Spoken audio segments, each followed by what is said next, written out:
And here we go. Good evening, It is y'all. live. We are live. Friday. Friday live. TJF.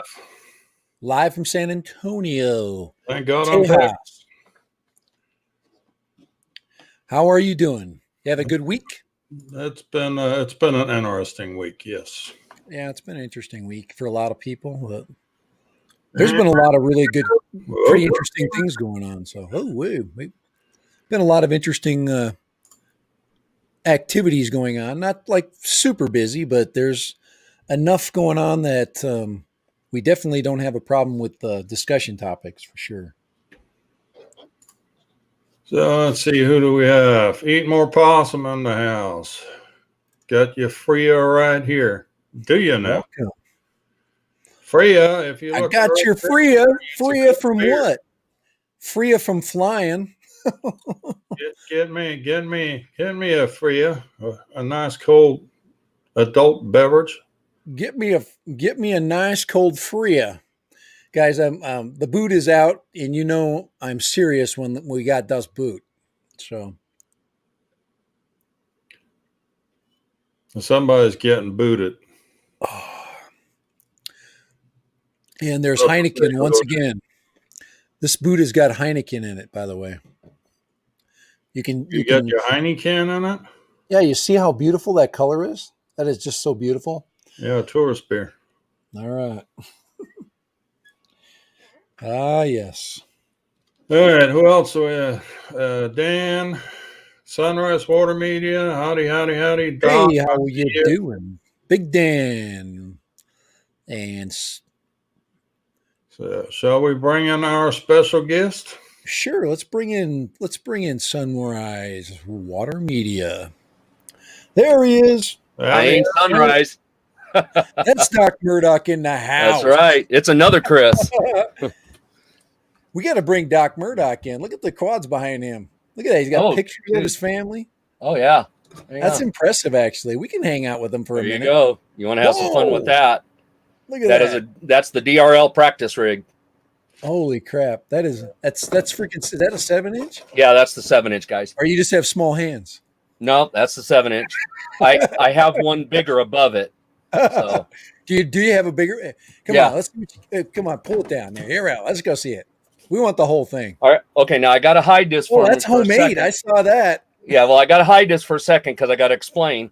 It is a Catalyst Machine Works America 6-inch that I've modified. Oh, wow. Look at that. Those are 8-inch DJI Phantom 1 and 2 props. They're the 8-inch. It looks like the props on the Autel Evo 2. Yeah, they're very similar. About same size. Obviously, yeah, not foldable, but. No, these aren't. So, but yeah, this was an endurance rig test. So, and there's best flight time I've gotten so far is 26 minutes. 26. We're gonna blow away 26 minutes eventually here. I mean, pretty soon we're gonna be flying FPV quads, and we're gonna be so bored that we're gonna try to crash them on purpose. Oh yeah. Well, we kind of already do that now, but. Well, right. Well, we're crashing them now, but not on purpose. There we go. I have a problem with we may crashing. act like it's been done on purpose, but I haven't gotten over the failure part of crashing. And when you go between GPS and FPV, you've got to give in to crashing. Otherwise, you're just flying around. And yeah, without a doubt. And I'm working on it. I'm just, like I said, we've got both Kai and I got a bunch of quads in the works here. We've got the long range 4-inch version 2 coming. That'll be fun. Nice. I've never flown the 4-inch, so I'm excited about that with the F7 and all the awesome things on it. A little easier for me here, so I can. There we go. But I got a lot of tabs open for tonight. Let me tell you, we got a ton of information. Oh wow! Yeah, I've got just a bunch. I just got that crappy Seafly that I saw today that came in. I watched that Captain Drone. We were talking about that, and I'm like, what the hell are they thinking when they make something like that? I mean, you're competing with the freaking DJI Mini 2, and you're not going anywhere. Well, they started that project before they announced all the change in regulations, and now they're decided to stick with it. It's like 500 freaking grams. It's got so much crap working against it. Yep. First, a lot of stuff. The price tag. We're going to be a sub 250 channel. That's kind of the direction we're going. Well, there's a lot of issues with that in the proposed rule. Absolutely. And we're going to hopefully hear the explanation, the long version of that explanation today. So actually, I had to trim it enough to make it to where we could at least get it in. So, because there's just so much to it. To give you an idea, I spent about 6 days just digging through it between what they put out in the PDF and my FARAIM book. So I actually had to go through it. At one point, I had about 12 pages open on the computer and about 5 marked in my book, just referencing back and forth between it all. Yeah, it's never as simple as you think it's going to be. No, especially with the FAA. Yeah, this is it. Entity. We got to complicate the shit out of everything. Oh my Lord, it's so complicated now. I literally had to I told Kai today, I said I literally had to turn the news off because I couldn't handle any information overload. Done. I'm going back to really simple stuff. And yeah, it was too much for me. So I'm going back to just flying around now. Well, that's all good for most people. The FARs, the way they've got them written now in Part 89, we're going to have to comply, with anything that's over 250. It's going to have to either have the module or be standard remote ID certified. Or be impact resistant to 11 freaking newtons. Actually, there'll be some fun tests there. Well, actually, yes and no. No. That's a whole different piece of the problem. So, the one we're going to try to cover right now is the main bulk of it. The sub 250, the type certification issues with all the camera drones. That are going to be produced by DJIs and Autels and Hubsons and all them. And then also with the home belts. Doc, why should people listen to you? Why should we even care about what you say? I have been a Part 61 pilot for the last 15 years. I am currently building my own experimental aircraft, 4-seat bush plane. So I've had a ton of dealings with the FAA already, just figuring out what I needed to do and how I need to comply with documentation and regulations and everything for building that aircraft. And then on top of that, I hold a amateur extra class ham radio license. So I've had tons of dealings with the FCC, getting that. I actually ended up having to take 5 different examinations for the class license I hold with that. And then I've been building my own stuff since I started. So you actually strap your butt into a plane. Yes, sir. So you're a real pilot. Yes. And like I said, we argue about that, and we're saying we're freaking. If you get your 107, you're an operator. you're a widget guy. You know what? I'll say that about the majority of camera drone flyers. They're more operators. Yeah. When you go to FPV, you're a pilot. You go ahead and try dodging a tree. Yeah, you have a lot of responsibility. Yes. I'm kind of like Kai.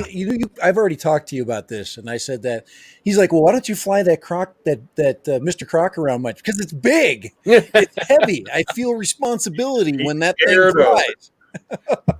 Oh goodness! Oh, I can't wait to get out, to Texas where Kelly is, Ready Set Drone, and meet up with Kai and everybody else out there here this next year. So I'm going to have some fun stuff to bring for that. January 23rd. Yeah, I don't think I'm going to make that. That's a little too short notice. I think Kelly should do an intermediate meetup because, Austin's a good place, It is. It is. We're doing one once a month. Well, you know what I'm saying, where, there's more of a lead up and people can finally, we have to be able to get on airplanes and stuff like that, but. Mm-hmm. Yeah, or spend 11 and a half hours driving there. Yeah. What month would you like? I'll set the date right now. It's probably going to be February or March before I can get out that way. So Get it out That's there in the purpose. pre-summertime. Yeah. I would definitely like to. February 20th. How's February 20th? We'll have to look into that as we get a little closer. So, because I'm gonna one of be the main things I got to deal with is my my on-call schedule for my work. So, like tonight, I'm on call from tonight until next Friday. So, Let me know what your schedule is. yeah, that I will, Kai. That I will. because I owe Kai a trip out there. I am.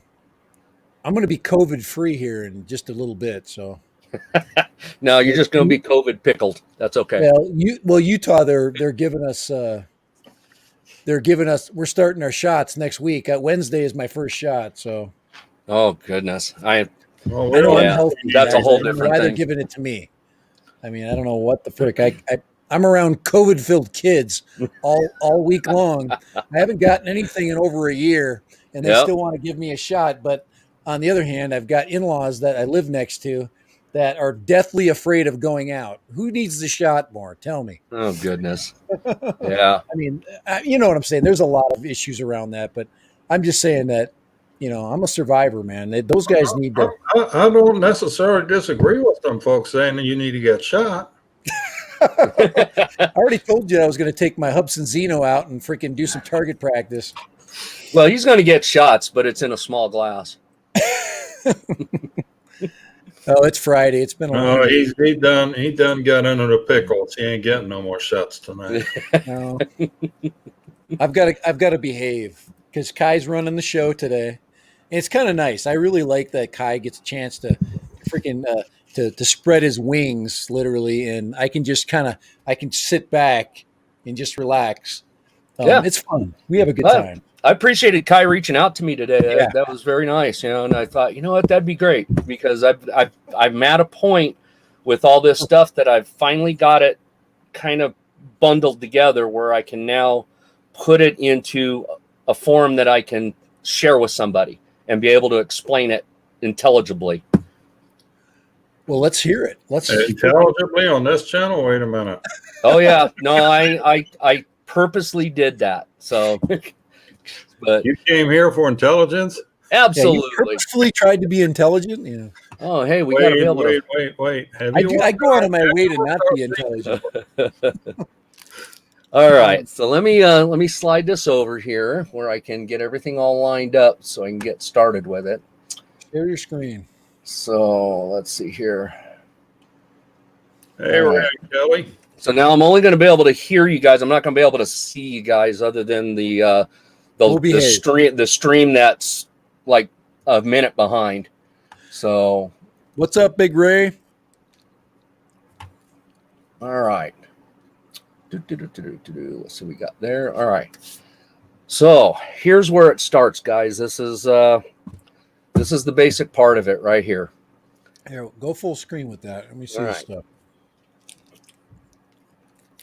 So the biggest thing that the FAA did when they brought this rule out, that's not a good thing, is they specifically worded that they're going to revisit this network connectivity stuff.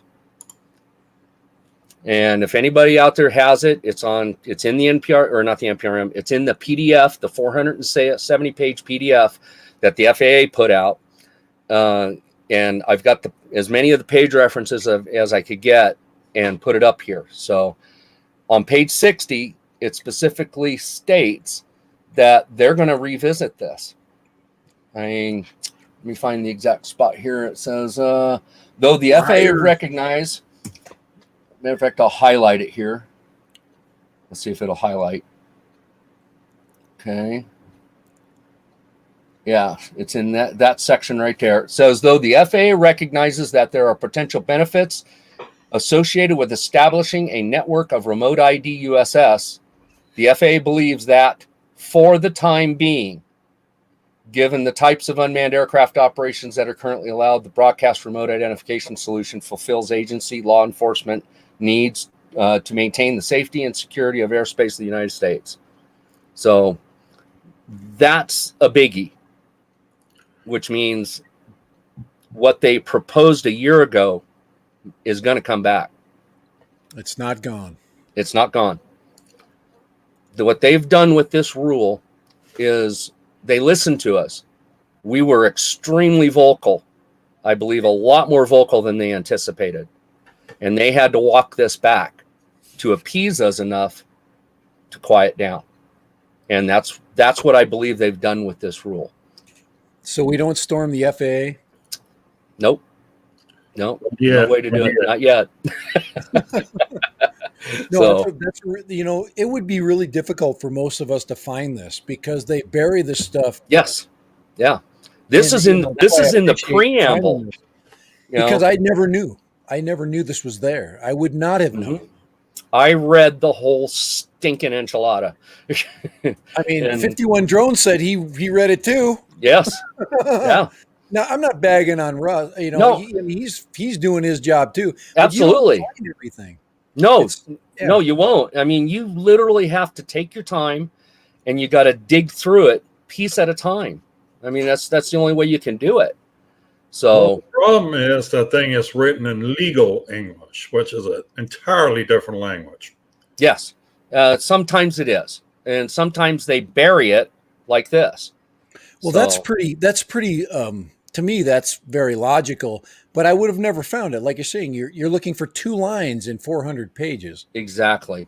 I guess you could do a search. You could do a PDF search and go, let's see, FAA, let's see. Man, I'll tell you what, good luck doing that too, because I tried doing that in this PDF and it didn't work for me. It just, for whatever reason, I couldn't get it to search the PDF the way I wanted it to.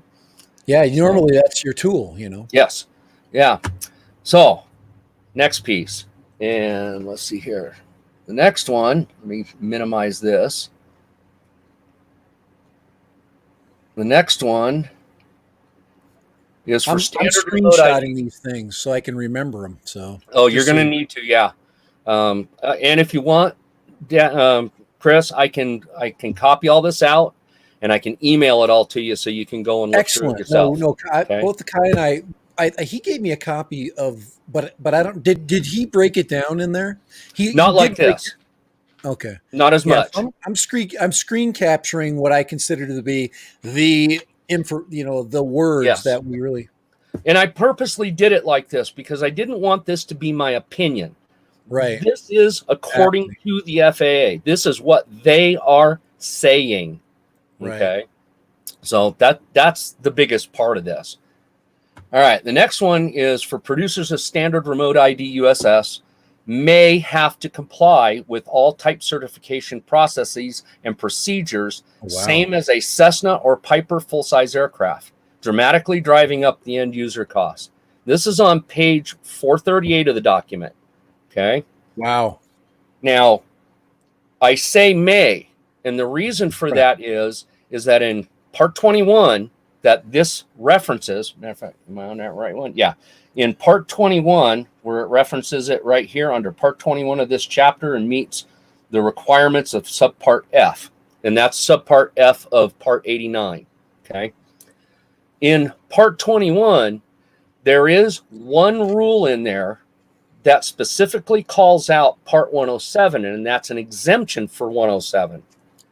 That exemption was placed there after Part 107 was made live, because they realized they had to amend Part 21 so that your Part 107 pilots and equipment did not have to comply with the type certification processes. Okay. So I full well expect them to go through and fix the little issues. And to them, this is one of those little issues that they're going to have to go in and amend Part 21 to accommodate a phrase in there that says standard remote ID UAS must comply. Part 107 operations don't. Can I tell you something? Sure. This is what pisses me off. I'm going to tell you something that I'm sure this happens all the time. My wife comes out and she's like, "Hey, Chris, did you see that?" And I'm like, "Yeah, I saw this. Well, what did you know?" And I didn't know what she was referring to. Did you see that plane?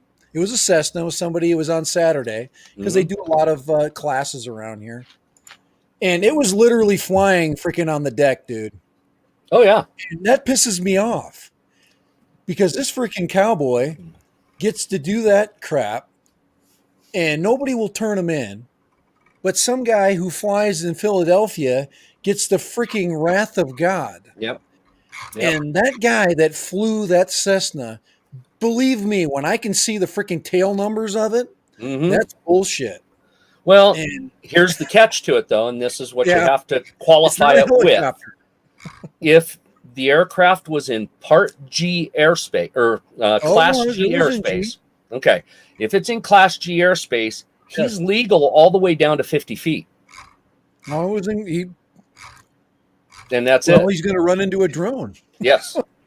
We have to share the airspace. Get the crap. Yeah, no kidding there.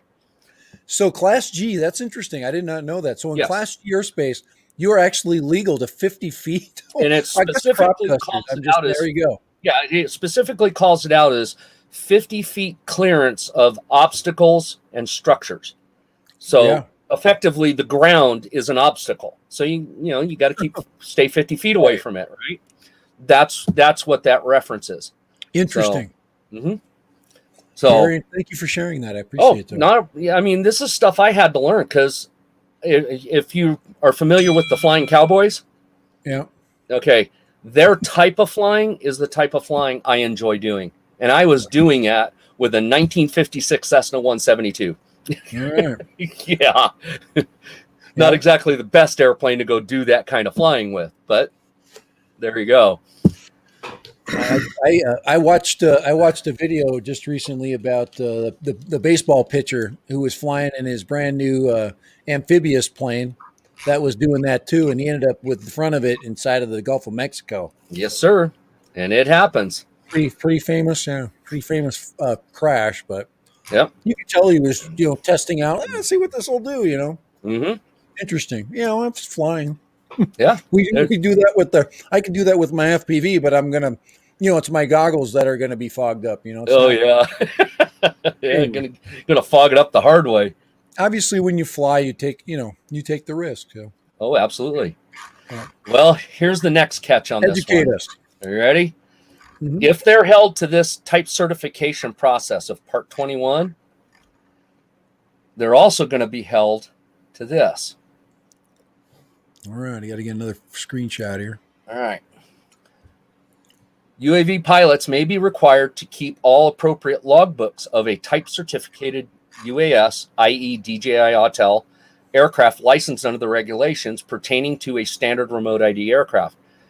Now, what that is talking about is it could be, and I've got it in the next frame, it can be maintenance logs, it can be pilot logs, logbooks, anything that is required from a type certificated aircraft standpoint may be required of a UAV pilot of an UAS, which is the standard remote ID aircraft.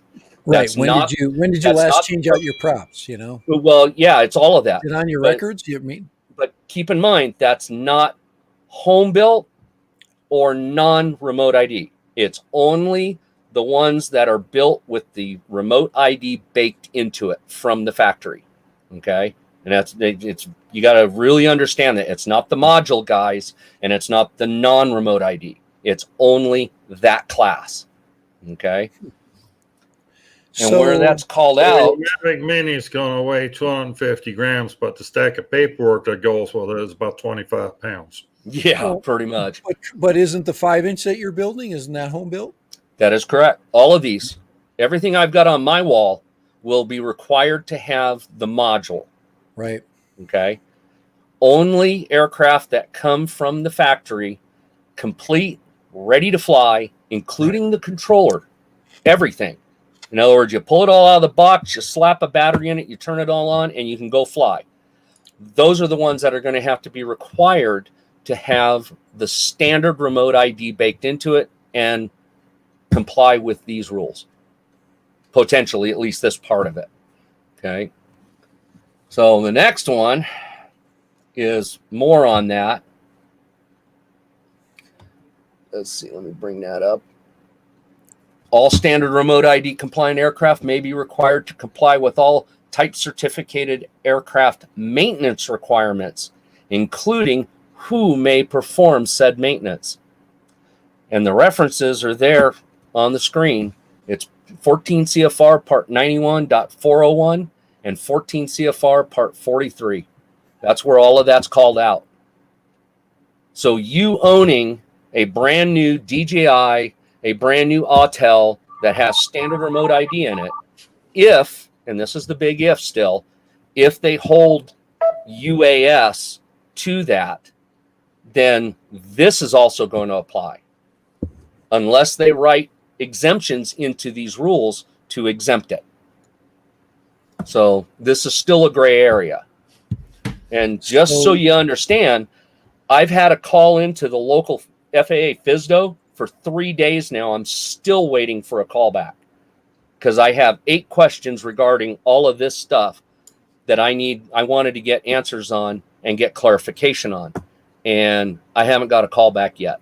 So when you bring up maintenance and requirements, who fixes what? So that's you correct. Have to send it into the manufacturer versus can I fix it? Is that what we're... To give you an idea, in full-size certificated aircraft, the owner of the aircraft is allowed to perform general maintenance. That means if you got a flat tire, you can pull the tire off, put a tire on. If the wheel bearing is not doing so good, you can pull the wheel bearing out, put it on. If the brakes are worn, you can pull the wheel off and put brake pads on. You can pull the engine cowling off. You can pull the jugs, because remember, those aircraft, the cylinder and the heads are one piece. You can pull the jugs off. You can pull the pistons off the rods. You can take any other external component of the engine off the engine, repair it, and put it back together. That is still considered general maintenance. They specifically call out you cannot take the propeller off. You can't split the case because they're split case just like a Volkswagen engine. Same basic idea. You can't split the case. You can't remove the engine from the aircraft. You cannot mess with the control surfaces, the wings, the struts, or the tail, or the control cables, or the control yoke specifically. Wow, And that's interesting because all of that stuff is and they call those out specifically in the regulations as to these parts have to be maintained, repaired by a certified mechanic. Wow, because that to me is illogical, and obviously you probably think it's illogical too. Certain aspects. Anybody that pulls the jugs off the freaking engine, I mean, is still doing something that can literally lead to an engine failure. Well, yes and no. I mean, when you consider it, to remove a jug off of an aircraft engine, it requires 4 bolts, 2 clamps, 4 screws off the valve cover, and then to put it back together, it requires a special ring compressor and a special wrench to tighten the bolts up to the specified torque, and that's it. It's actually quite easy. Right. I'm just saying that it's still you're still messing with the thing that makes it fly. Yes. Just like the propeller. Obviously there's obviously a science to working on a variable pitch propeller or lots of other things. Even a fixed pitch one. Linkages. So even a fixed pitch ones has to be torqued correctly. Otherwise the propeller will not spin in the true plane. Right. Interesting. So that's why this is in there. Aren't we getting lost in, hey, I got this plastic toy for Christmas? It's unfortunate, but yeah. But also bear in mind that plastic toy for Christmas, if it's under 250 grams, it won't have to comply with this, except you won't be able to fly it at your house. And we'll get to that. So, but yeah. So with this is the biggest part of this, other than the logbook part, because think about it. The specific components that they're calling out in Part 91 and Part 43 that have to be maintained by a certified mechanic, is avionics, the engine, the propeller, and any other control surface. The flight controller, The little blue nuts that hold on your propellers? Yes, sir. Effectively, if they hold UAS, standard remote ID aircraft, to these rules, you will not be able to remove that propeller and change it. It will have to be removed and changed by somebody that is certified to. Lord, I'm going to get my propeller certification like right away. See, and this is part of the stuff that they've kind of opened the door to, but haven't clarified yet. That's a joke. It's not Well, though. you are a prop I know. job. I'm saying what my position is. I'm saying it's a joke, but obviously, if it's a business decision, I definitely could get Exactly. qualified to take off and put blue shit on the freaking nuts of a freaking airplane. Yeah. But of course, you're going to have a special. You're going to have a special insurance policy, so in case your drone drops on somebody's head. Yep. That's right. Go. That's the crazy thing right there. We're getting into when you compare it to certified aircraft in certified aircraft mechanic realm, you have you have AMPs, which are airframe and power plant. You have IAs, which they're over the AMPs. So AMPs can do 100-hour inspections, but the IAs they're the only ones that can do annual inspections. Okay. Yeah. Other than that, they both do pretty much the same things as far as maintenance and repairs. Crazy. So, yeah, but there's also specific repairmen for avionics, for what's the other one? For your pedostatic system in a certified aircraft. So there's a lot of specialized pieces in there as well.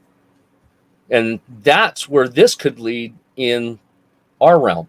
They may have to make a special mechanic certification for UAV or UAS, whichever way they want to, call it out in the regs. So yeah, this could get very cumbersome. So let's get to the next piece. You're going to love the next one.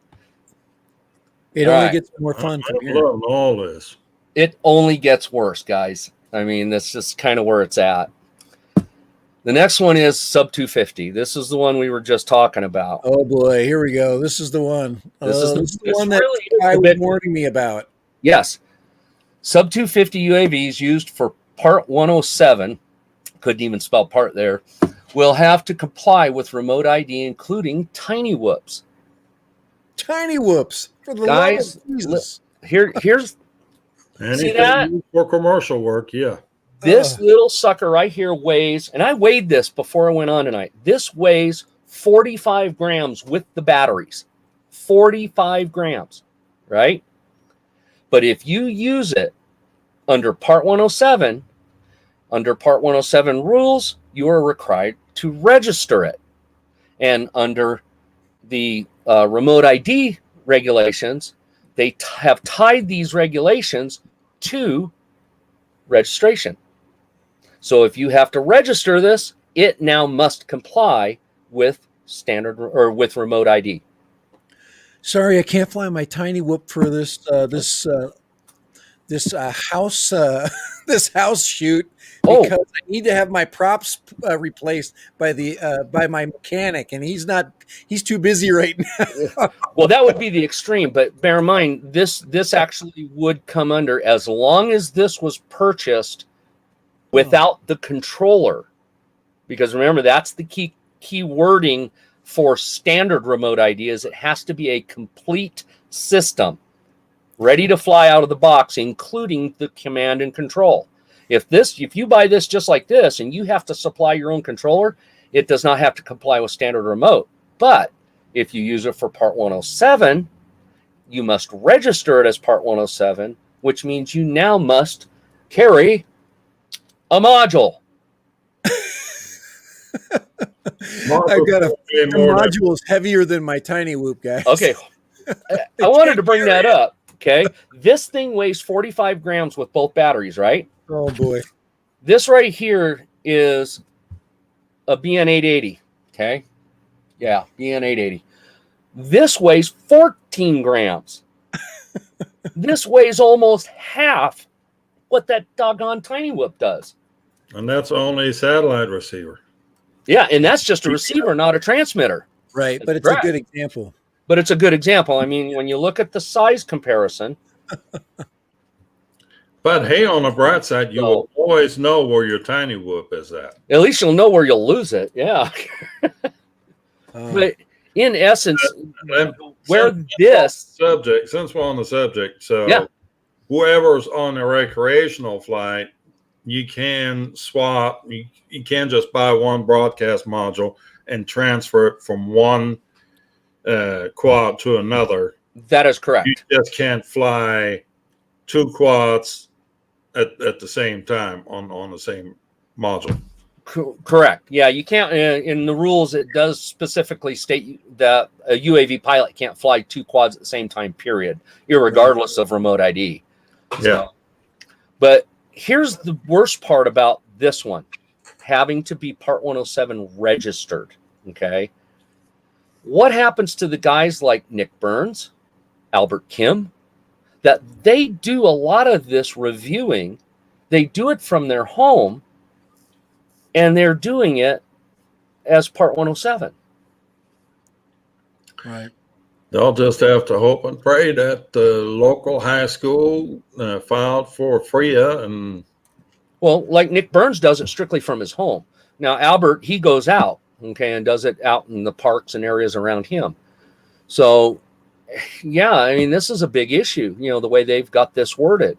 Because the moment it has to be registered, it then has to comply.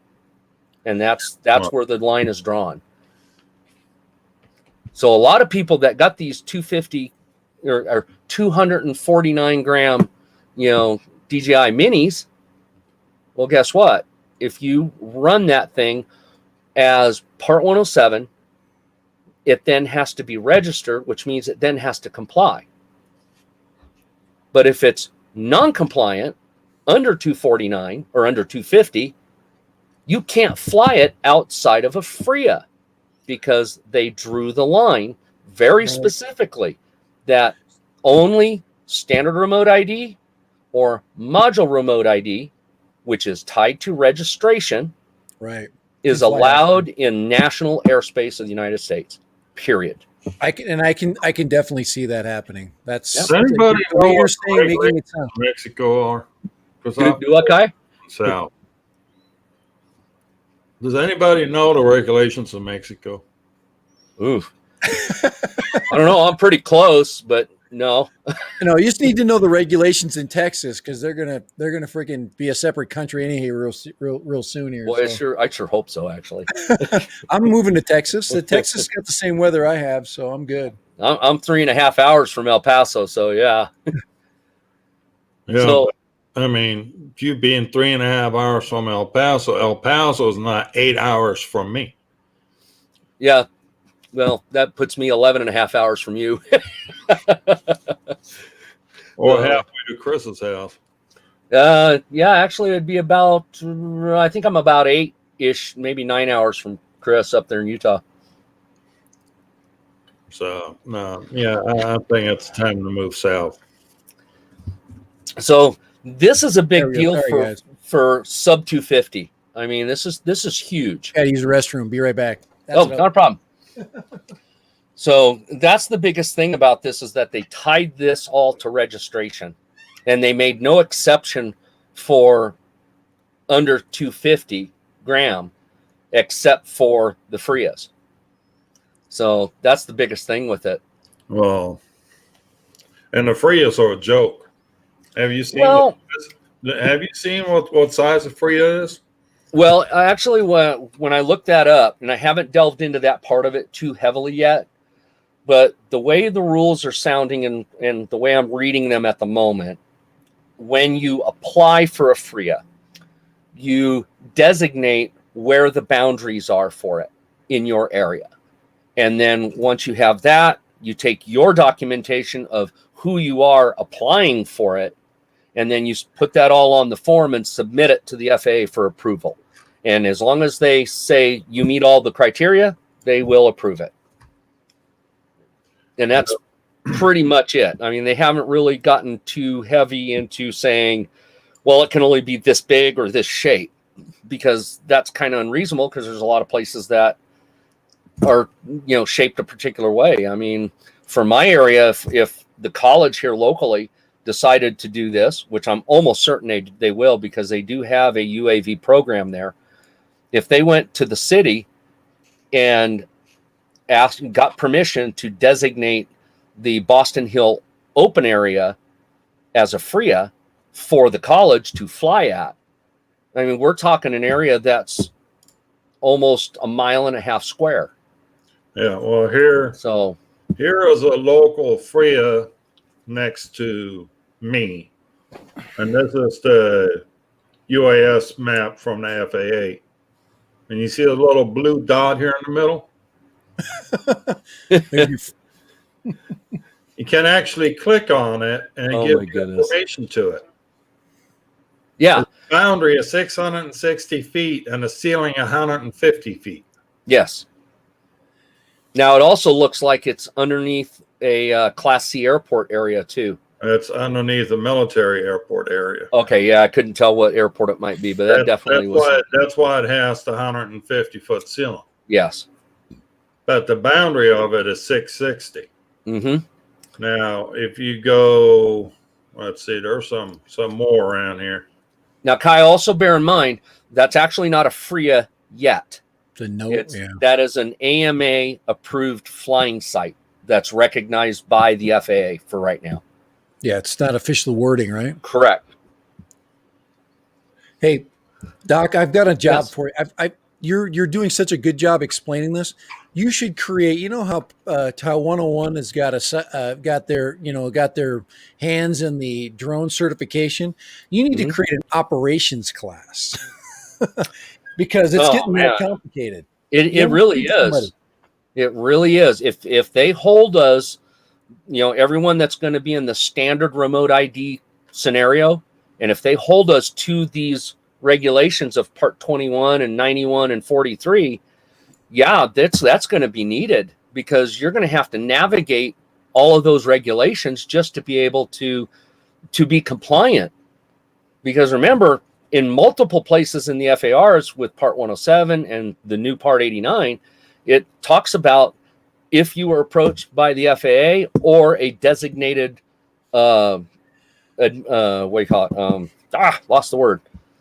A designated representative, right, or law enforcement, you have to provide all the documentation they ask for, which could include logbooks. So Ray Kelly wants to know what map you're using, Kai. This is off of the FAA website. Just put that map in you can just go ahead and link it. I just use the Sky Vector. That's one of them, but Sky Vector doesn't have that on. Well, this is actually, if you go onto the FAA drone zone. Yeah, that's where you start, FAA drone zone, and it goes from there. All right, you ready for the next class? Ready for this? Whatever. I mean, crap. I mean, I'm learning a lot right now. I'm learning. All right. Here's the next piece of the FARs that they've come out with. It's concerning the home builds, and this is definitely a discrepancy in the verbiage inside the rule that they came out with. On page 435, 14 CFR Part 89.1, it's the very first line in the reg. It says home builds, as per the verbiage in the regulation, may not be able to be used for Part 107 operations. So let me read what it exactly says right here. No experimental aircraft. They did away with that verbiage, because in full size, experimental aircraft are actually not called experimental until they're done. They're actually called amateur built and have to fall under specific 51% rules within the FARs. And they didn't want, I mean, even the full size aircraft people says, we don't want this like that. So when it's done, it changes its classification. Yes. Yeah. Until it's completed, it's considered an amateur built. Once it's completed, it then gets placarded as an experimental. Okay. But here it says home-built unmanned aircraft means an unmanned aircraft that an individual built solely for education and recreation. Oh, okay, And gotcha. it does not specifically call out commercial operations or even say Part 107. It says strictly education or recreation. I don't think they actually meant that. Or no, I know they meant that, but I don't think they actually implied that. I don't think. Well, here's the thing. Well, that means everything you want to use for commercial 107 work has to have a standard remote ID. Right, but the application of it doesn't make sense because even Hollywood will. That's right. Employ. Because Hollywood even uses these to do a lot of the little fine detail fly-through shots. Right. Okay. And if this can't be used for Part 107, well, then they're back to doing it the way they did the old-fashioned way and having to put big dolly booms. And I mean, you talk about just an incredible amount of cost that they've been saving being able to do this with this size of UAV. With the way the regulation is written at the moment with this verbiage, and to give them credit, even though they said this is a final rule, this is one of those minor details that I think they wrote it not thinking about it when they wrote it like this. Okay, because I agree. That's kind of what I was getting at. Yeah, and I give them, I give them credit where credit's due on this. I mean, this document is not exactly the simplest thing to write. I haven't heard, Doc. I haven't heard one thing about what you're talking about at any channel at any level yet. No, I'm just telling you, this is all new. Yeah, I mean, this is why I did this, is because I was the same way. I'm listening to the few key people that I always pay attention to, and I'm thinking, wait a minute, the regulation said this, and that's where you have to go by. You can't go by the overview. You have to actually go and look at what it specifically says, because the FAA is a federal regulatory agency, and they are going to hold you to it. And that's just the way they are. So, yeah. Yeah, I get the UK rules. Of course, everybody's got conflicting rules, but they're going to be restricted to not being able to fly heavy drones. But I can imagine heavy means more than 250. More than 250. But they, according to Geeksvana, they have a classification in there, if I remember right, for 500 grams. So, and I haven't paid real good attention to it because we got our own mess to deal with. 500 grams is humongous to me and freaking Kai. That opens the door to lots of stuff. 500 grams, holy crap! We could build a house and fly it. Actually, I can't. This is my 5-inch. This is my Stingy V2 with a 5S battery on this. This thing weighs 700 grams. Oh, you gotta come on! You gotta get some. You gotta take some of the frame off of that thing. Right. That's a relic. You know what? That relic's tough as crap, too. Yeah, no kidding. No, that's why they do it. That's why they made the frame that way. Because they wanted to beat it up. Yeah. When I watched Kevin Dougherty, Stinger Swarm, when I watched him power loop that concrete block stairwell time after time after time after time until he got it, I was like, that's the frame I want. The first thing that broke was the GoPro. Yeah, it was too. It wasn't nothing else. He bent a couple of props and everything, but the doggone frame held up. I've only broke one, and I broke it because I did a inverted yaw spin of death from about 150 feet up and forgot to pull the power down. That thing came down so quick and hit hard pan, upside down hard pan, and just like that, just as hard as it could, and delaminated the two front arms, broke the top plate, broke the bottom plate, but the camera, the GoPro, and the battery all survived. Come on, Kai like crashed his 8-foot freaking flying freaking ginormous wing. It wasn't a wing, it was a glider. Yeah, that thing started on fire, man. Oh my goodness! Oh, come on. We turned it over, and it drove it straight into the ground. And oh wow! You could have put a small child on the motor. They've got the shaft sticking out, and of course, battery impaled itself right on. Oh no. Did you see him standing next to that? I told him he's got to post that picture of him standing next to the wingspan of that thing. That thing is only a foot taller than he is. That's oh, wow. huge. Well, the biggest airplane I've ever flown now, and I didn't get a chance to tell you, but I've been flying model aircraft, radio controlled model aircraft since 1976. Oh, wow. Yeah. You're original. Well, you probably know what you're doing. I don't. I don't know. I've broken for quite 4 a few. years. I don't know crap.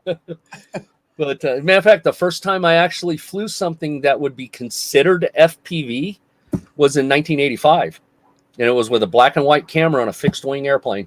Wow! So Yep. you're the There guy. You're the guy with the freaking string. No, With the no, Cox, I did the U control. Oh yeah, yeah. No, the airplane that I flew wasn't mine. It was a gentleman by the name of Alan Cocconi. He's still around doing this kind of stuff. But yeah, it was his airplane. I got a chance to fly it, out at the flying site out there in California. It was pretty impressive. Oh yeah, he's got a nice 2 meter plus wing. Yep.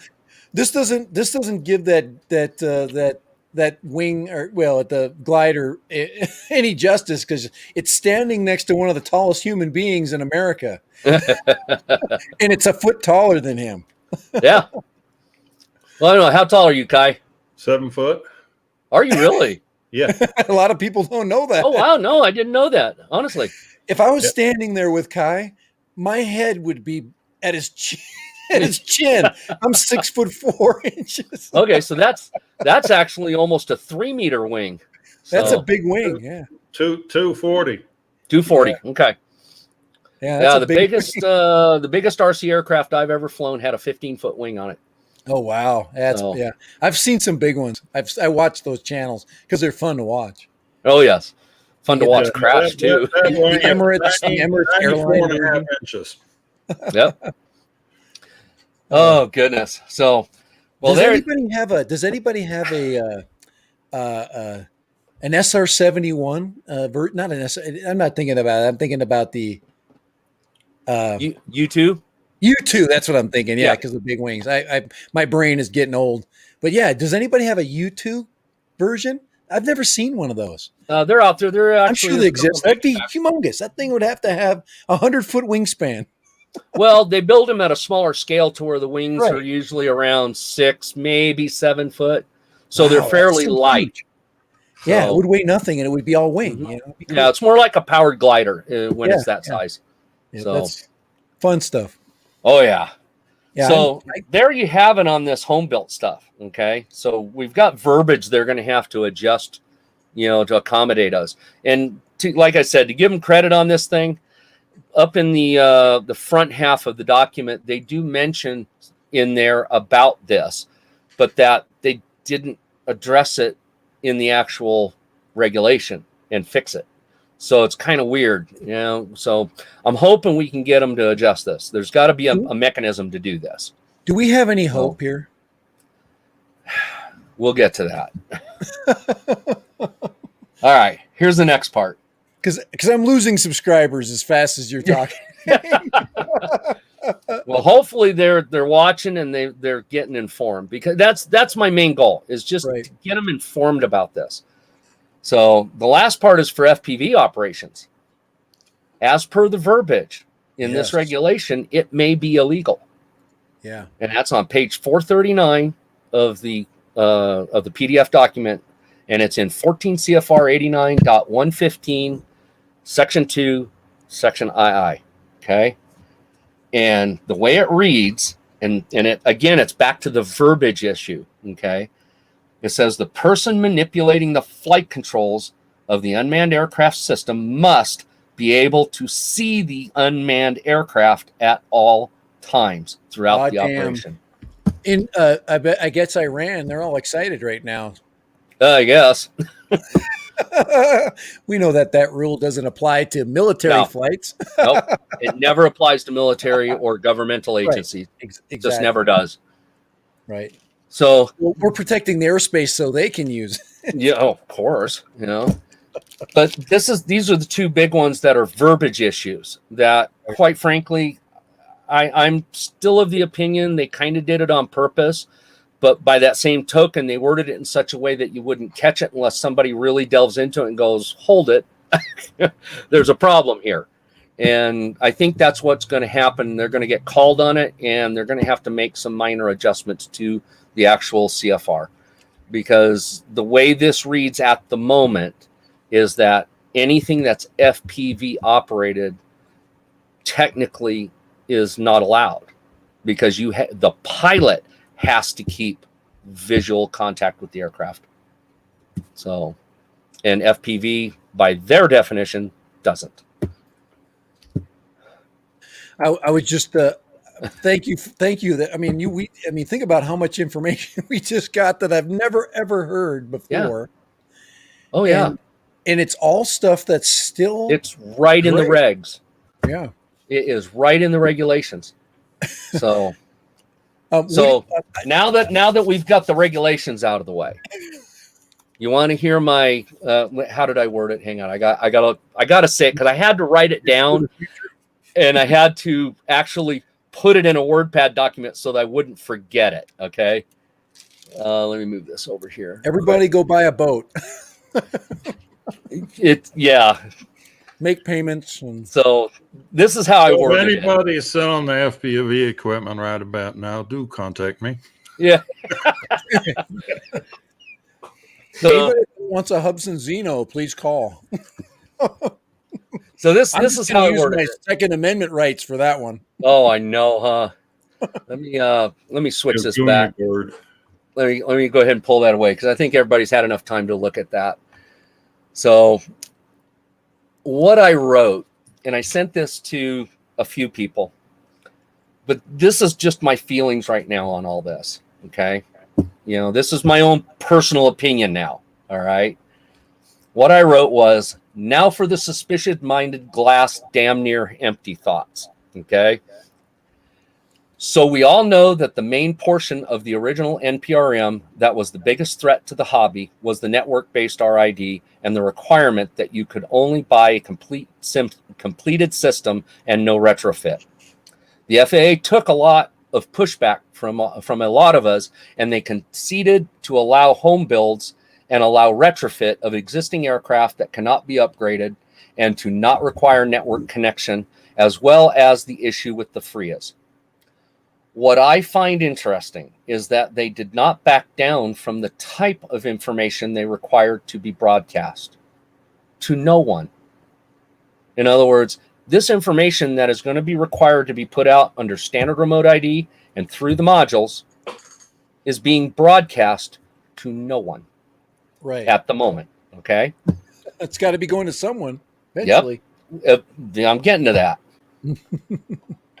They say, well, Joe Blow can see a UAS flying and needs to know where, who and where you are. Why? All he has to do, if he is suspicious, is call the authorities, and it's their job to go find the operator. Right. But again, why do we have to be broadcasting all this info? I.e. altitude, longitude, latitude, airspeed, timestamp, to no one, 99.99% of the time. Okay? Even the police do not need all that information to come talk to you. They just need to find you, the operator. Well, I think I found the answer. Okay? I watched the AMA live stream replay yesterday. Okay, in my document I said today because that was when I wrote it, covering the new regulation. Much of what they said and how they thought and their concerns did not surprise me in the least. They never had any real intention of backing the hobby as a whole. Just their little sliver. But I did learn one interesting thing from that video. This new rule does not take full effect for 30-ish months, okay? Right. Which is around September 23rd, or September 2023, okay? Do you know what else is happening around that same time? FAA's reauthorization again. Oh, wow. The FAA has to go back to Congress and show them that they are performing accordingly to how Congress has mandated them about this remote ID integration. Now, I'm sorry. That's just too damn coincidental to be coincidence in my book. Okay? Here is my suspicious brain in overdrive now. Uh-oh. The FAA has backpedaled to a point that they felt we would find acceptable due to how much pushback they got from us. Let us settle in for a year with it, warm up to it, get used to having to comply. Then around Christmas, New Year's time, 2024, the FAA is going to drop the other shoe with either an amendment to Part 89 or completely overhauling Part 89 to what they had originally dropped on us at Christmas 2019. Full network integration and compliance. Well, they're hoping technology will also allow that to be that much easier because, in a couple of years, there'll be jumps in technology. Well, I understand that. They're in the PDF, up in the top half of the PDF, they actually called out the cell services that they talked to and said, we aren't ready for this. Okay. They're close, but they're not ready for that full implementation. So, and I got to go find that in there because that was an interesting little tidbit. This is what gets me. And then I obviously I live in a small world, but I just don't see that many drones. I don't. No, it's expensive hobby. Yeah. Even with the toys, kids get bored of them very fast. I'm a realist. I understand how this works with me. Yeah. I go from one toy to the next. I get bored of things. I do it. Now I'm not. I don't see this problem that they see. No. And I think it's the regulatory environment is all for the corporate environment. It has nothing to do with us. I'm getting to that. Yeah, okay. I'm not trying to. I'm getting to that. From you. So everybody's thinking the same thing. Okay. If they do it as an NPRM, then we will have some say in it as far as if they decide to completely overhaul Part 89. Right. But with no representation on the DAC right now, it is unlikely we will be able to save the hobby as we know it in the end. Right. Because we've got nobody advocating for us. Okay.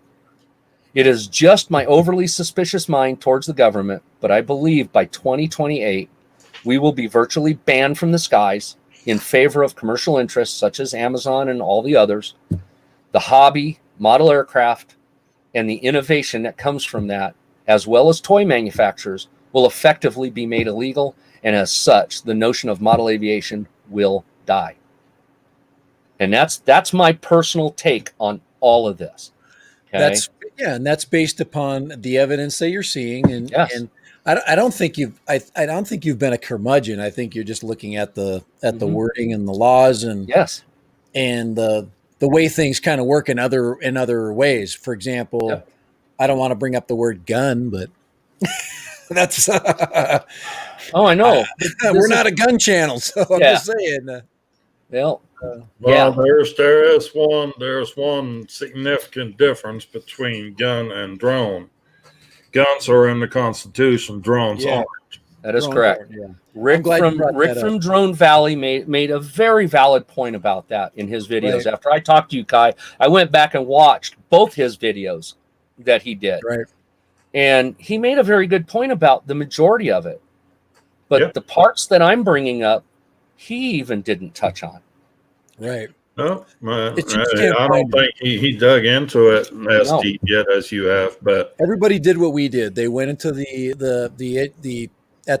went to the took the condensed version and took it for face value. And that's right. Why would you put the stuff in the condensed version? Yeah, because that's all anybody's going to read anyway, right? So for now, let me give you the cliff notes on at least the good. Okay, for the moment. All right.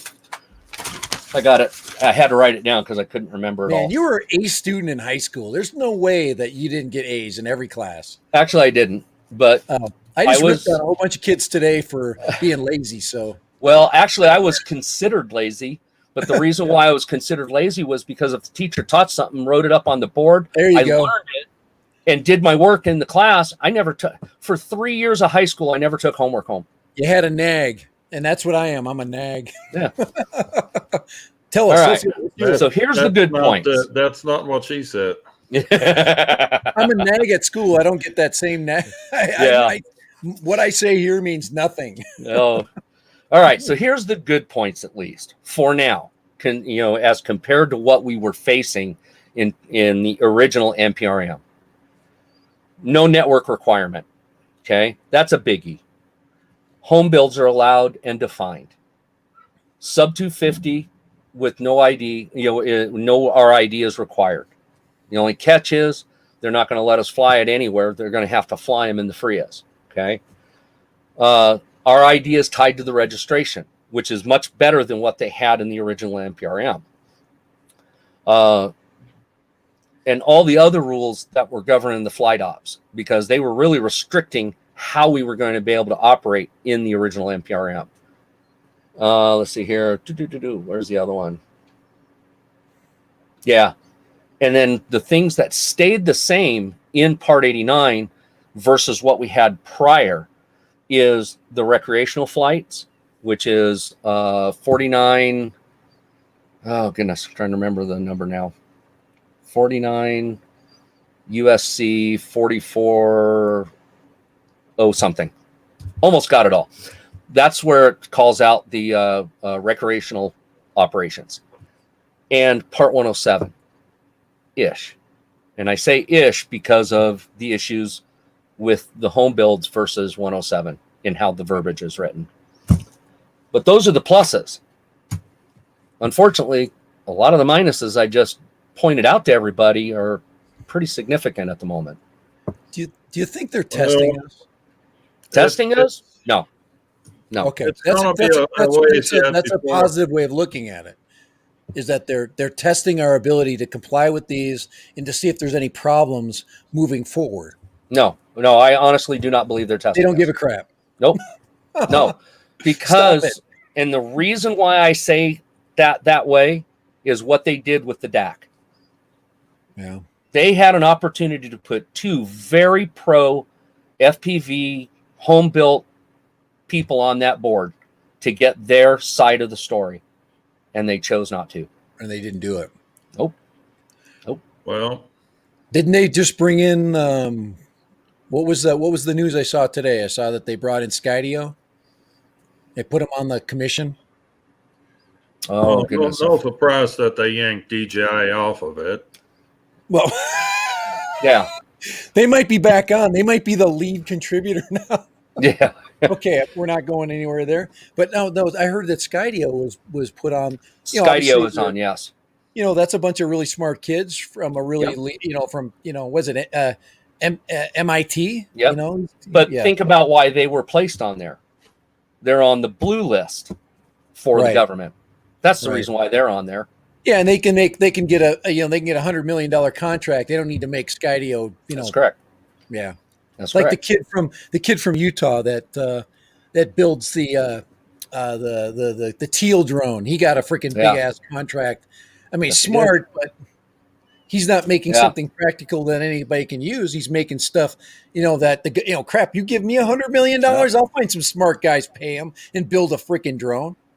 Yeah, Eat More Possum said, yesterday, Vic Moss and Skydio CEO and Kenji Sugahara, they were the ones that were added to the DAC instead of the two FPV people that could have been added. Right, and of course FPV is hobby, and yeah. That right there tells you. The thing is, Zoe got laid off her job, so the credential that you need to get on is gone. Yep. Yeah, that was unfortunate. So I still think they should have put her on because if you've ever met her, she is one smart cookie. She is not in any way, shape, or form your average FPV pilot. No, not even close. No, not at all. She's an alien. To get in on a DAC, you have to have some sort of background, and what they're getting laid off that took that out of the equation. So yeah. It gives you another clue that they're not looking for anybody. They are willing to basically spend a little time to know and understand. They're going by background, credentials. Yep. They're not going by anything else. It's kind of like watching the original Gemini astronauts. Yeah. I mean, these guys are freaking brilliant. And they're not even, instead of going with those guys, you go with a bunch of guys that are corporate. Anyway, that's. Yeah, it's a bunch of accomplished pilots that really know what's going on and what people think. And you just kind of got to look at that. I mean, XJet did a great video calling all them out and scratching your head, going, "Really?" So, yeah, it's hard. It's hard to be smart. Yeah, and to be, all of us here are pretty. As much as crazy as I am, we're all pretty logical. And we think logically, and it's really hard to hear these things. Yeah.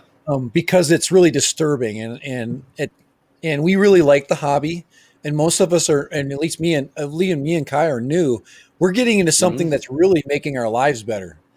It helps us relax. It gives us a place to positively put our energy. Yep. It allows us to interact with other people, and my wife absolutely loves it. 20 years ago. Yeah, my wife absolutely loves it when I go out and go fly FPV, and I go out, even if I'm out by myself and I come back with broken pieces. She says I come back completely different. Can I ask you? Let me ask you this personal question. Sure. When you fly FPV, what do you feel like when you're flying? Like I'm sitting there. Isn't that awesome? Just as if I'm in the cockpit. I've only been in a couple of small planes. I got a buddy that's a pilot. A Cessna guy. He's a commercial pilot, but he's brought my family up, and we've had, he of course took liberties with us, in a very safe way. But he made me able to. He gave me that love of just hanging there in the air because it's different. Yep. And with FPV and with GPS, GPS is not flying. No. You are basically in command of something that is being controlled by software. When you're in the FPV sticks, you are going, "Whoa, that was close!" You feel it. My heart rate goes up. If you get a chance, go back and look at my Instagram account and go look up my mountain dive while I was out there in Colorado. I'm coming. I'm getting to that. And holy crap, that was close. I'm working my way up to that. I got to quickly do it though before I'm not allowed to do anything cool. Oh well, I was out there with Dono and nice. Chris Hope. And we were all at this one spot, and we flew up the mountain. I flew up with my 7-inch, with the DRL practice rig, and I came screaming down that mountain, cut between the two trees at the bottom. And as I pulled up, there's a set of high tension transmission lines that run through the parking lot, right? And when you watch the video, I literally missed them twice. Once as I went over it, once as I went back by inches. You must be flying. You're not flying digital, are you? Nope. That's why you can't see the lines. Oh no, these lines were this big around. You definitely can see them. I'm just joking with you. I just didn't see them because when I went through the tree, you're going fast. As I went through the tree, I turned, and because of the weight of that quad weighs almost 4 pounds. Yeah. Okay. So the momentum carried me sideways.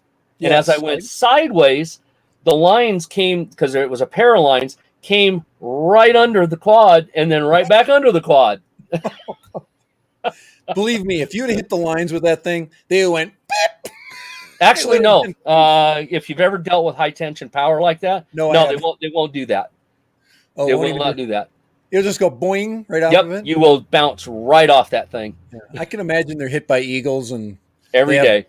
Every day. Bears climb up there and freaking go, "Oh man, what's this?" Well, yes. The reason why is because one of their legs is touching the ground, which is the tower. So that's I just wanted to hear that from you because a lot of people are afraid of flying these kinds of things. That I can't do it. I'm just no. Yeah, it's like anything. It's strictly a learning process. It's a learning curve. You're going to break stuff. Yeah, it's part of the game. So, I mean, the two quads that I built first, the very first two quads I built were all built out of wood. Yeah. Well, here. I actually found Also a wood, picture of Dad's new Mr. Croc.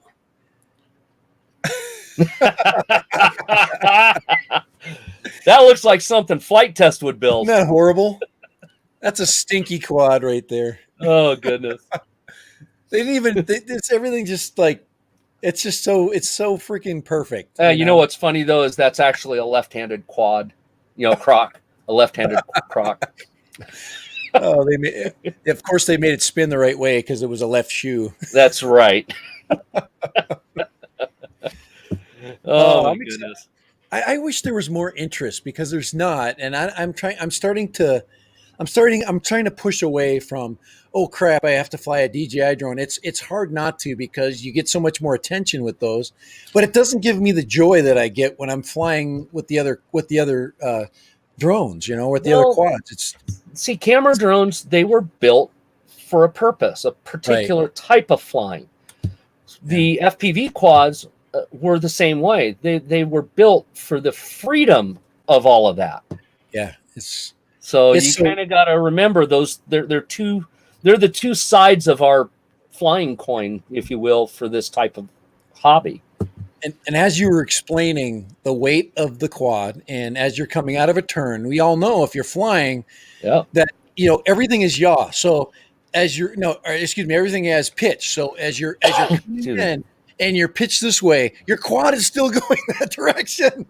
So you got to freaking gas it, man. You got to freaking counter that. So everything is real. So until you give it some freaking gas, man, you're still. There is a definite coefficient of momentum carrying you through. I mean, the first time I flew that thing, it actually caught me off guard because I wasn't expecting that.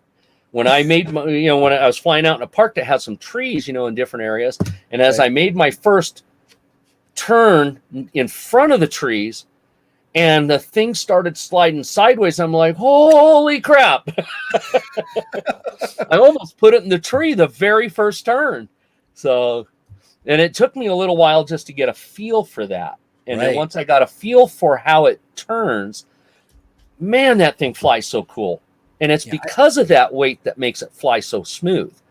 But you have to bear in mind, it's got some weight to it. You're not going to turn that thing around a lollipop, Right. Not like that. And I used to tell Kai, I'm like, I always like to go fly, the little 2.5 inch, or it's not quite two, it's almost a 3. I call it the almost 3 inch, the rocket. It's different. You can zip around things. You can do tight turns around trees.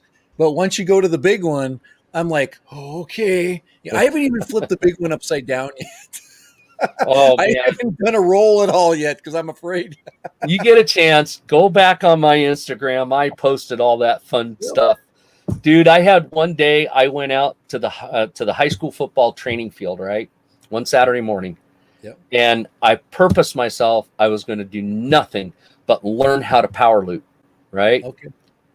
I crashed that. Matter of fact, it's right here. I still have it. Okay. This is a Martian 2. It's a 5-inch rig. Okay.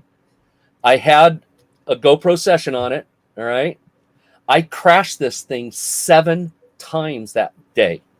7 times. And all I ended up breaking on it was it hit one time just enough to crack right across the 2 bolt holes right here. And I never noticed it until like 2 weeks later, when I was cleaning it.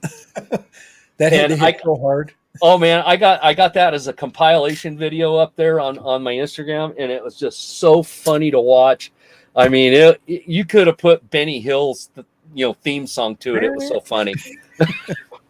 But I had a blast doing it too. It wasn't like I was, oh man, I crashed again. No, I purposely went out to learn how to do this right. Because it's a timing thing. It's a timing thing. That's right. And I knew I was going to stuff this thing in the ground multiple times. And I picked that field specifically because they keep the grass like 6 inches thick.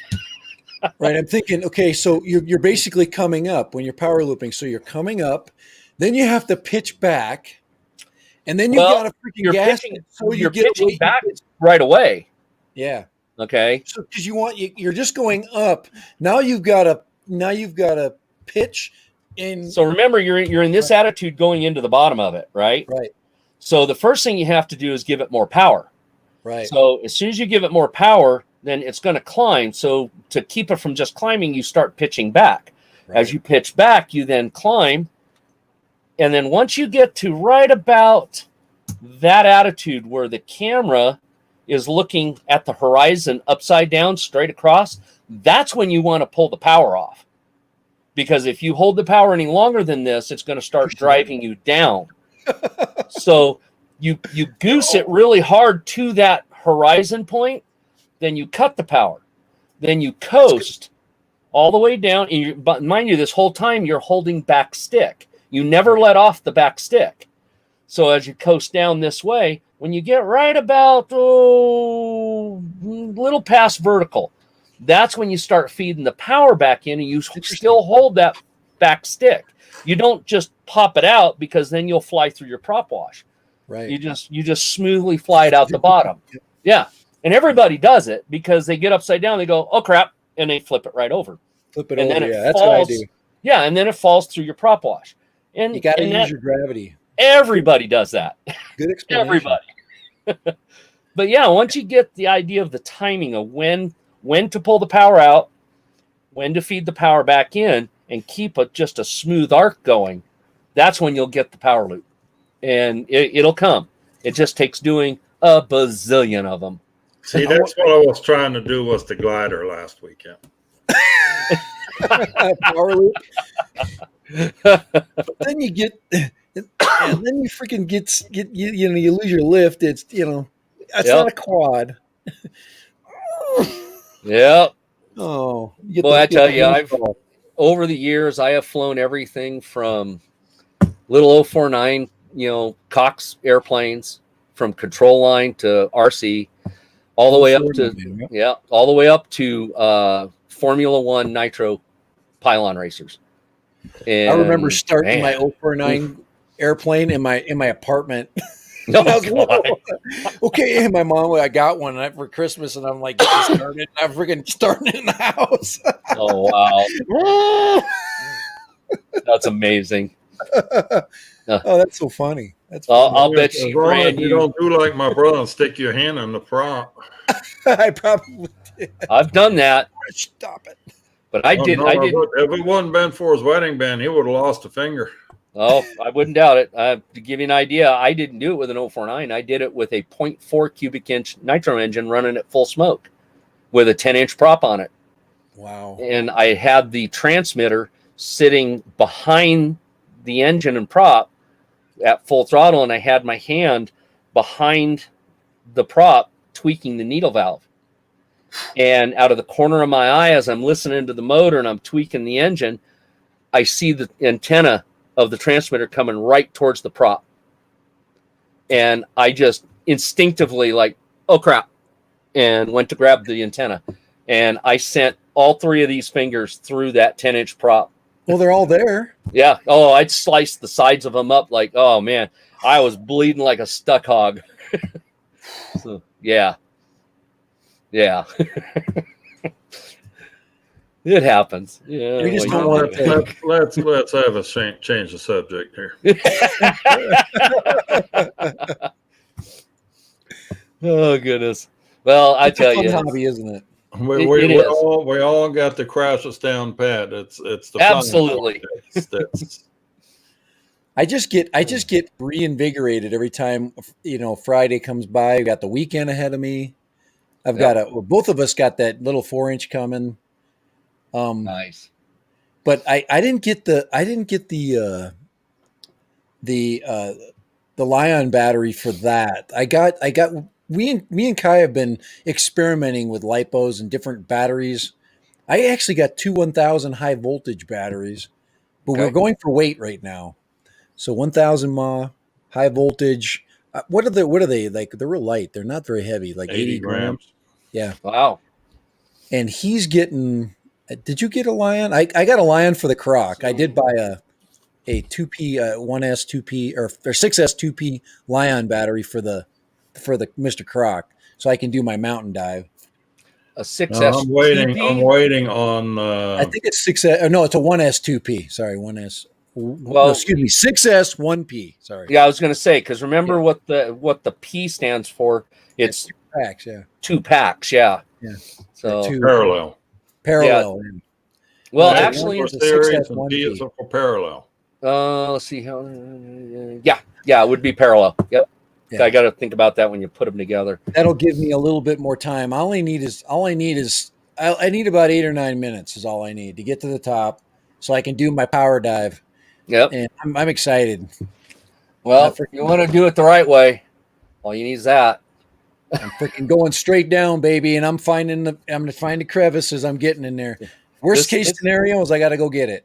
Tell you what, this bad boy right here with a 5S 2200 pack, as long as I cruise it, I can get 9 minutes. 2200, yeah.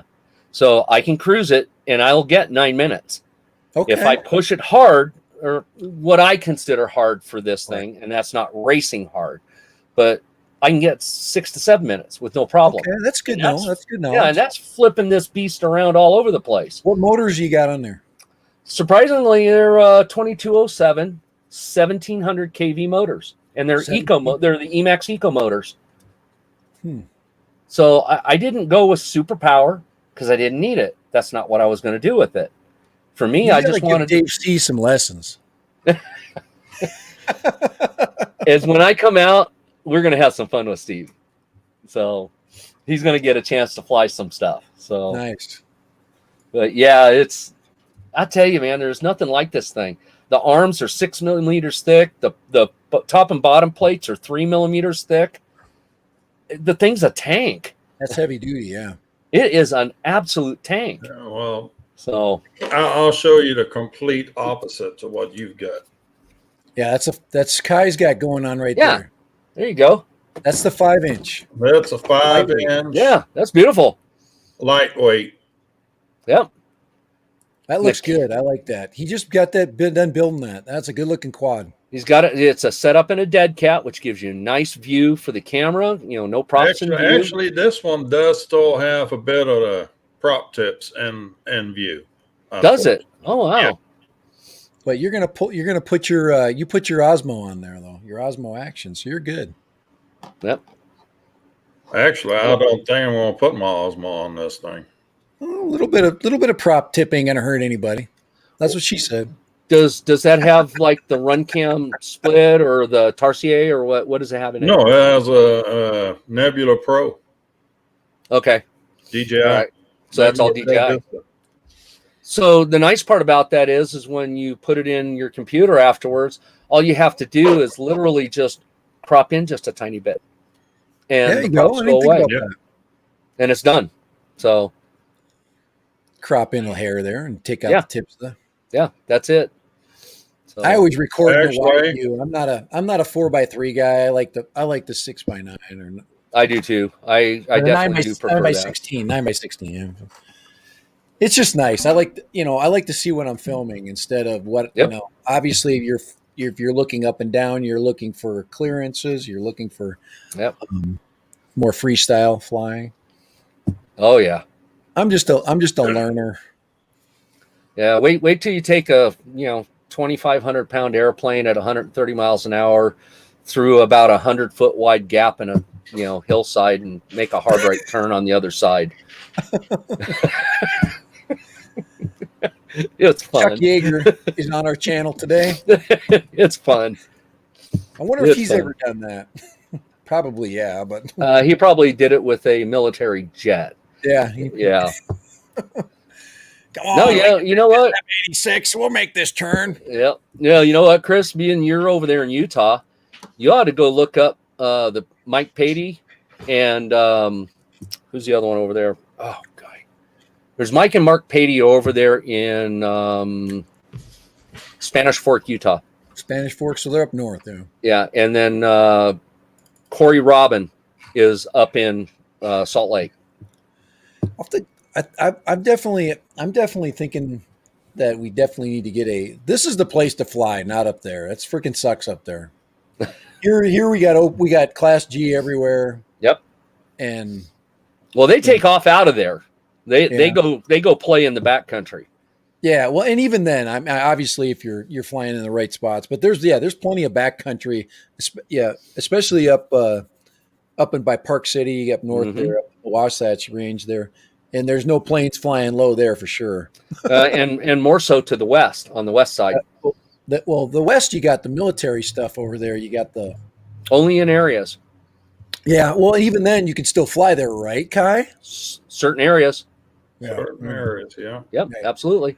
And that's the big thing about 107. We've been kind of been preaching that a little bit, but just because here's a good tidbit. Oh, I got a great tidbit for you concerning that. Okay, if you go into a restricted airspace, right?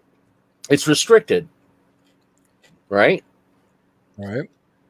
Did you know in most restricted airspaces that have a time area in it that says it's restricted during this time or this time, that you can actually call them if it's outside of that time and get permission to transition that airspace? Interesting. I lived out in California. I lived in the high desert, out in the Victor Valley. Uh-huh. We had Old George Air Force Base, right, which is right there at Victorville. And just to the west of that is the big air base where they land everything. Edwards. Edwards, yeah. Edwards. Did you know that I can fly from Victorville straight over to Mojave Airport, straight line, on the weekends if I call the phone number for that restricted airspace, which is actually the base itself, right, and let them know where I am, who I am, and what my intents are. And if they have no operations going on, they will clear you through their restricted airspace straight to Mojave. They'll just tell you that, hey, right over the top of Edwards. But see, you can do that with radio, but with UAS, I'm doing it. I'm doing it. You do that, right? Yeah, Kai does that. Yes, I'm doing it here. Yeah. I'm within Randolph Air Force Base here in San Antonio. And if they don't have operations, I can email them and clear that up with them. And like on weekends, they generally don't fly. And I can just step out here in the back alley and fly. Yep. Yeah, to the west of me, I've got Nellis, so it's really big and it's huge up there. Because I literally can hear the bombs on Saturday night every once in a while. I can feel it. You don't hear the bombs, you feel them. It's like a little mini earthquake. Wait till you get around an A-10 making a run. Well, I just every once in a while, I'll feel a cluster of bombs, and somebody will say, "Did you feel that?" And I'm like, "Yeah." Usually the first thing, because I live on the hurricane fault line. There's earthquakes too, but it's not earthquakes, it's bombs. I know it's because of the way you feel it. It's rumble, rumble, and then you don't hear nothing. Yeah, I was pretty fortunate. I got to work for a military contractor, and we flew the target drones out for the Army out at Fort Irwin. And we got to be out there during their training maneuvers, and oftentimes we'd have A-10s coming out of Nellis, and they'd fly on over and do their thing there at Fort Irwin, and they'd make their run and hit that Gatling cannon. Dude, there is no sound imaginable that is like it. Yeah, it's a pretty amazing technology. Yeah. It's been around for a long time. Yep. Yes, it has. Yes, it has. All right, guys. Too much fun. Yeah. What do you think, Kai? Hey, Ray Kelly says we have. I'm done thinking. I'm not equipped for that sort of shit. Well, it's Friday for me. I definitely gave you guys a ton of information. You did. And I hope everybody that got a chance to watch this, even if they didn't copy it, go rewatch it and pause it and write everything down. Go look it up yourselves. I think we need to definitely rebrand the stream for sure. So people know that, hey, this is information that has not been shared. Yeah. It's something that is really going to be helpful and knowledgeable and it's in the regulations. It is the regulations. It's Yeah. Right there with you guys. It'll make your head spin, and it's going to be a while before this has all been digested, and they call it the final rule, but this thing is far from final. Correct, and that's the saving grace to a lot of this at the moment, is that we still have time to make some changes to it, to at least elicit the FAA to make changes to it. So the catch is how, because with the NPRM we had a comment period. With this we don't. So the only way we can actually make any changes to this, we got to figure out how to do it, whether to go through our representatives or whether to contact the FAA directly and send them a letter, email. That would be, if there's any kind of confusion of any type, is hit up your local FAA office. That's if you can get through to them. 3 days. Knock on the door. Nearest one for me is Albuquerque, 4.5 hours north. They knew when they put that office there, didn't they? Yep. I prefer them to be really far away from me. I actually thought there was one in El Paso, but there's not. The closest one in that direction is San Antonio. So, yeah, right in my back door. Yes, sir. Maybe I ought to send you the questions I have for my FSDO and let you go walk in their door and go ask them directly. I mean, don't we have contact numbers for people too? I haven't looked yet. I just contacted the local FSDO, to talk to them in my local area, but I can't get through to them. So I'm going to have to start digging up and seeing if there's another number we can call specifically for UAV stuff in the FAA, and I think there is. So if anybody in the chat knows what it is, type it in so that way everybody's got it, and we'll go give it a shot. So let's get down to some real basics here before we run out the door. Would you recommend somebody that's a hobbyist still get their 107? Would that eliminate the red tape? Would it improve their flying for longer? How would you view that? Will it improve their flying? That's a good one. You're still going to, what I mean by improve, I'll lengthen your. What it'll do is it will give you a better knowledge of what you're doing and why, I guess is the best way to put it. It also eliminates the issues of falling afoul of the recreational regulations. Right. The little things, especially us that are on YouTube. Yes. And if you do have a Part 107 certificate, you still can fly on the recreational roads. That is correct. Absolutely, you can. And which you're not losing anything. I'm just right now I'm at the stance of kind of holding off on doing the 107 test. We're thinking the test is going to change. Well, I don't know when it's going to change. That's the key. It could be 18 months before that actually changes. Right. The plus side is if you do your test now, the one they have for the primary test, the very first test, you will then not come up for renewal for 2 years. That then puts you past when the change is going to take effect. I thought those changes would take an effect in 60 days after filing. Isn't that on the other? They said that within 60 days of them releasing it, it will be published within the Federal Registry. Once it's published in the rules, right. Once it's published, it's then technically effective. Okay, the clock starts for the 18-month part. Yeah, well, I think you mixing two up here. Remote ID is effective at that, but there's the second rule that was dealing with the 107 recurrent, and that thing comes into effect 60 days after filing. There is no grace period on that. There isn't. Okay, I didn't know if that was part of that bigger picture. It's actually a separate part of it. Okay. There's a separate rule that's another 270 pages. So holy smokes! If you thought the 470 was bad, here's your dessert. Okay. I Oh, can my I can Lord. eat that So one up by in next about 8 Friday, hours, right? You know. But by next Friday, make sure you have your presentation ready. Okay. You got it.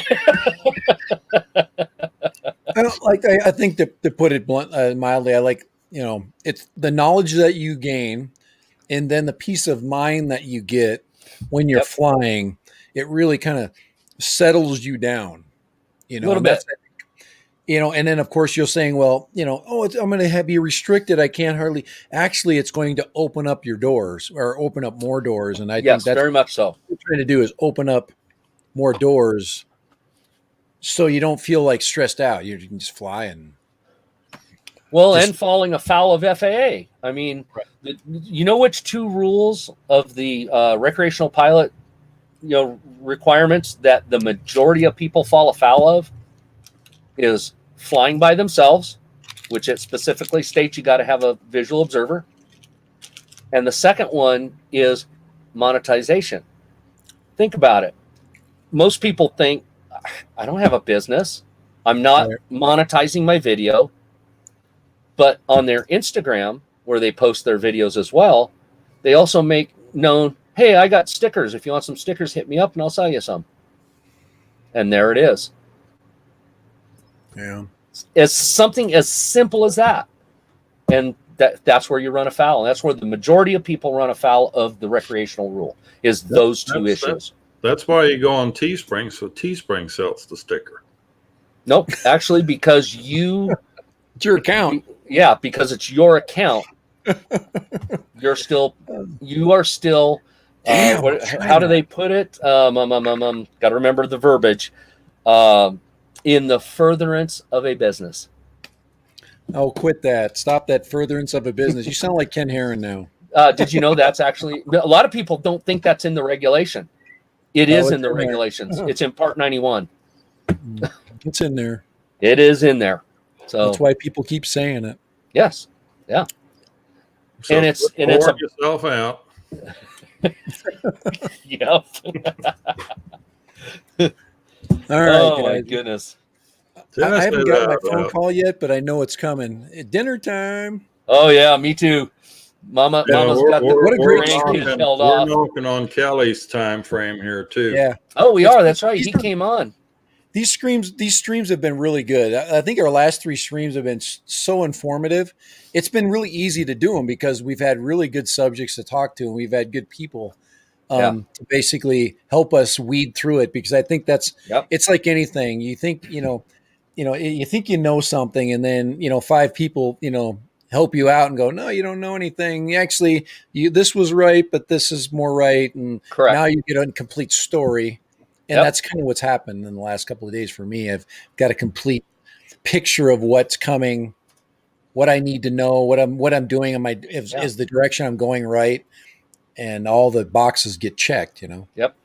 I waited to really start talking a lot about this until now because I wanted to wait to see the big guys, with the big channels and see what they came up with. See if they seen something I missed. Sounds like you're the big guy right now. Well, I'm more of the detail guy in that way. I caught all the little things that everybody else missed.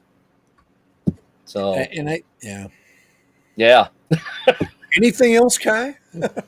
Anything else? Got anything to crash for us to finish this out for today? Hey, what are we going to put on the video from? You know what I'm talking about? Oh yeah, we still need to get that do on that. There. We need to do that. We just want to. This is somebody that's been with us for a while. We thought we'd throw this little FPV flight on there. Let her rip. Most of us are not. I mean, all of us have especially Kai and I. We're still learning. You probably have. You're working on power loops, and you're flying in freaking cement buildings. Not me. Actually, I don't have any cement buildings near me. It's all juniper tree and rock. Okay? That's what I like that though.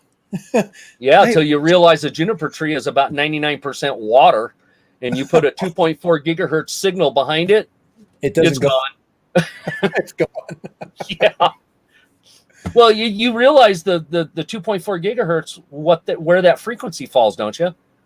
No, I'm learning. I'm telling you. I'm Oh. learning a lot. You have a 2.4 gigahertz, a massive 2.4 gigahertz transmitter inside of your house. I can guarantee it. Yeah. Yeah, it's called your Wi-Fi router. Yeah. Nope. That's No? a small one. You still have come on, you still have a phone like that?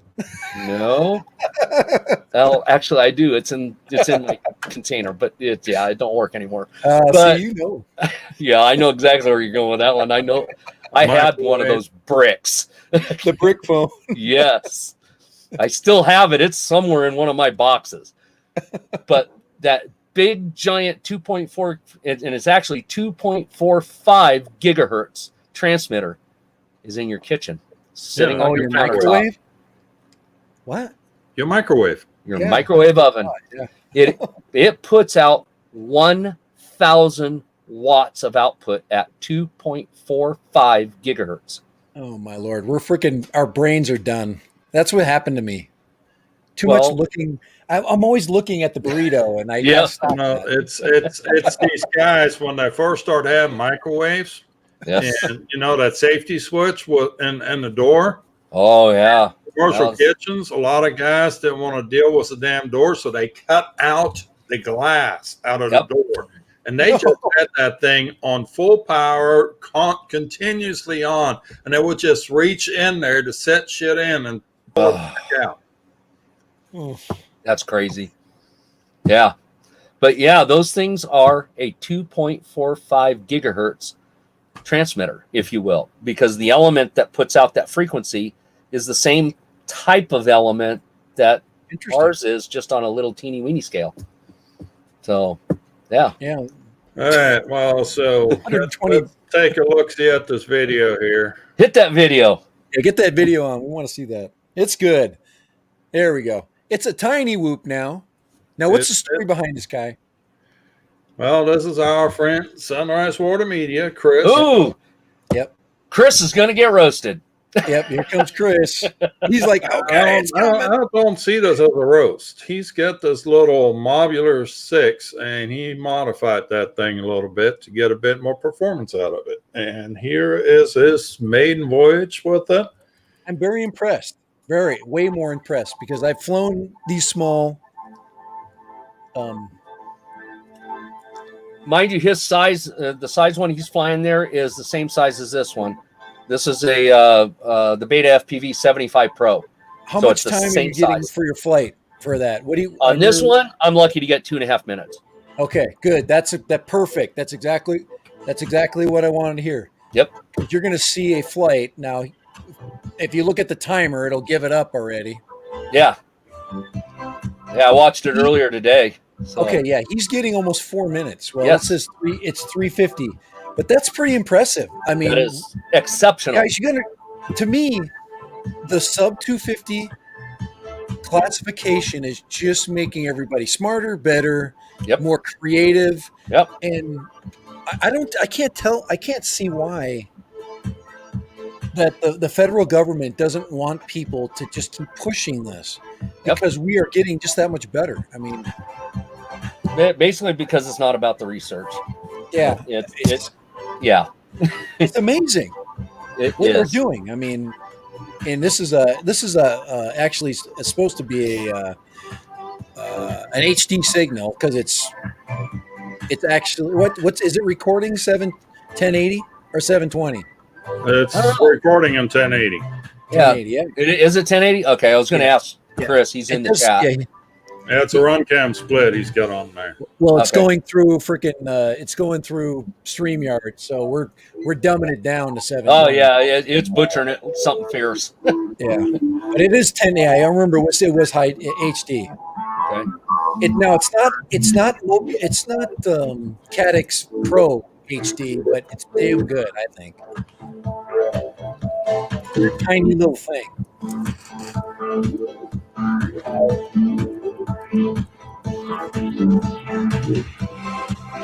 Yeah, he did a good job on it.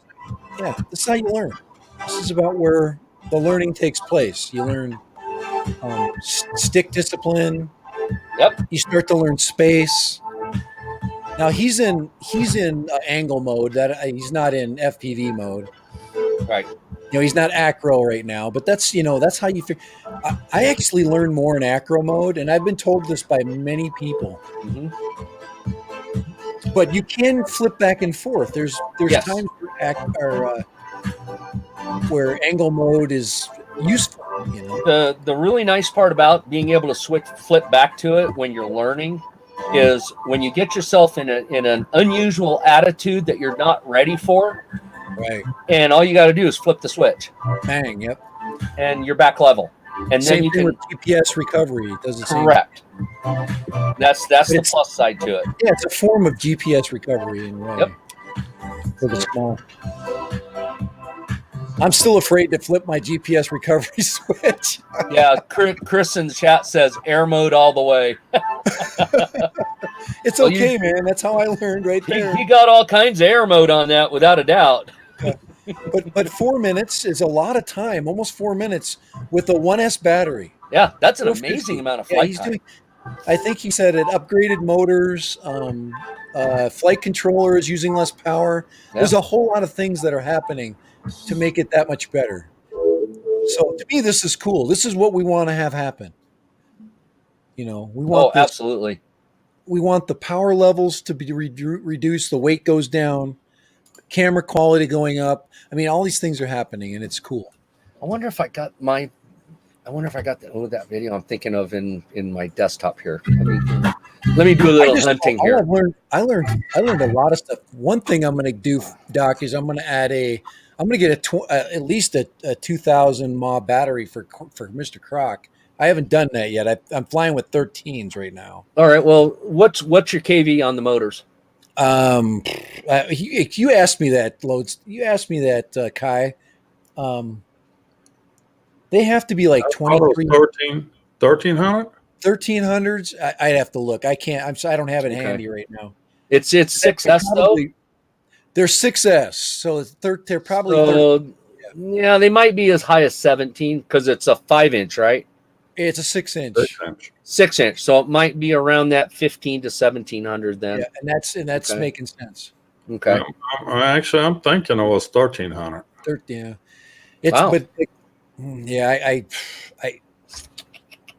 my brain doesn't work that way. It's getting there. It's close. It's getting there. There's just two words that shouldn't come out of your mouth: brain and work. I'm having such a good time. I'm flying around with a GoPro 6, guys. I'm trying to clean it up with the GoPro 6, and that's because a lot of things your flight becomes much more smooth with a bigger, heavier quad. Yes, it does. Plus, I'm learning to fly smarter. I'm reducing the waggy stuff, and it's making nice, clean. Yeah, and that all comes just with stick time. Yeah. It all comes with stick time. And I'm not doing enough of that for sure. Oh, there it is. That's what I was looking for. But it's getting there. It's coming. Oh, everything's coming. Let me see if I can find this. It's on my plugged in. Let's see what I can find here. Hope I can find this. 5:53, Kai. I've got to remind him of the time because we're going to be running over to Kelly in a minute here. Yeah. Oh, yeah. But we're learning so much. Yeah. And I'm running to dinner. But I'm just going to go ahead and call it a day here. But okay. I was just trying to look up your Mr. Croc, and I'm pretty sure it was. Yeah. I should know that. I mean, you'd think I would, but I just don't. 1750. 1750? Okay. Okay, so I was right. It was right around that 1700. So, and what are you running on your 5-inch? Or no? On my 7-inch, I'm running 1700s on 5S. 5S? Yes. I actually thought about 5S and reducing some weight, upping the mAh, and then putting 5S on there, and that would work too. Let's see. Trying to find that video here. You need to go lithium ion 6S 2P on that. Mr. Yeah, and it's yeah. I'm getting there. I'm slowly. I got a battery coming from Florida right now. It's taking a while. It's on a Goonie Bird here. They threw it on a freaking Hubsan Zeno. It'll be here. It'll be here in a month. But my Flywoo LR freaking V2 will be here probably next week. Isn't that crazy? I can get it from China faster than I can get it from Florida. Oh my goodness. Thank you, Joe Biden. All right. Yeah. No, it's just it's nice to have that quick. It should be in Vegas here. It's probably there right now. Let's check. Yeah, I ordered some batteries from China Hobby Line, and the last time I ordered batteries, I ordered some 5S 1300s. They were here in like 4 days. Wow. And you can.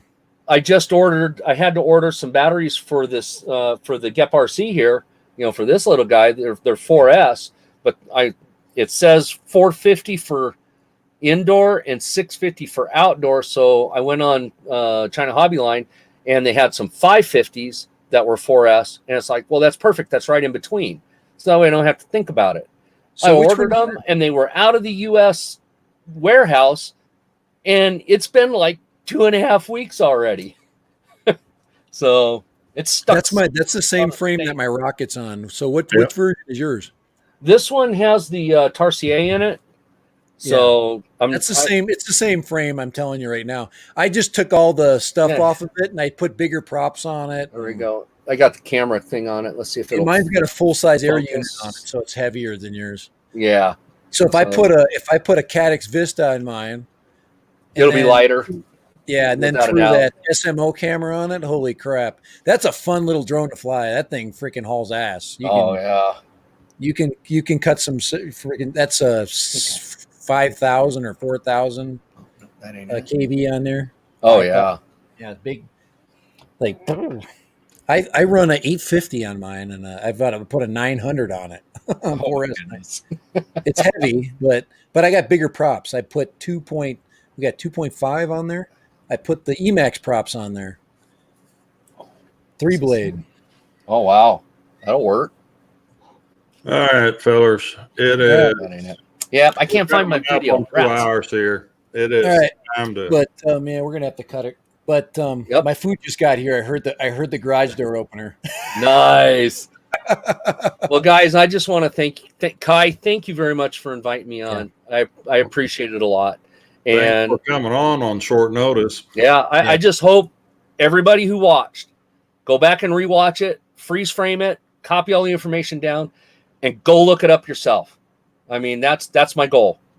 Be informed. Yeah, I'm gonna throw out some more info.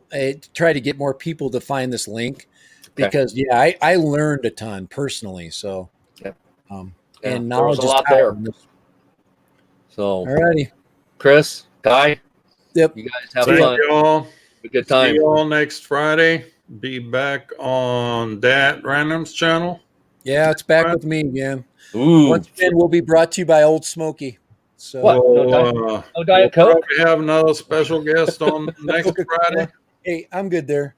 It's just my Friday. I don't want to think about the week's channel thing going on right now. Yeah. Well, no, we'll probably have a special guest next Friday too. That's right. We Top don't have secret? we don't have a special guest every week. Yes, we do. Okay. You're special. Every time I get on, it's like having somebody very special. So, I'm out of here. Have a good weekend. Have a great weekend. Have a great weekend, everybody. Thanks for stopping. Everybody have a good weekend. Go fly. Yes, exactly. If you're not, that's the best cure for everything. You got some ails? Go fly. Yep, go fly. Go fly. Bye.